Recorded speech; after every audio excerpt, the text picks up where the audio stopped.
शिकारी एक ना पक्खू फाल लिया, आखिर तो दाद लैनी, पहले बिच नहीं बोलना। शिकारी एक पक्खू फद लिया, पिंजरे च बंद कर लिया।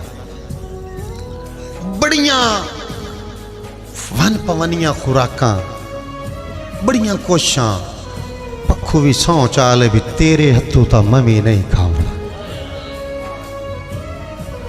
बड़िया कोशां, बड़िया खुराकां, खीरी पक्खू कोई ना खाता। सुख सुख के तीली हो गया। एक दीगर दा टाइम है, वेख्यो से मरदा पिया, वेख्यो से मरदा पिया है। दीगर दा टाइम है, पिंजरे दी कानी छेक के पक्खू नूं आंदा जा तैनूं मैं छड्डिया।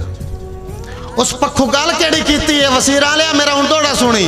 पक्खू हाल अलगत के आंदा है, आंदा जदा पर हान उड़न दा शौक भी आ,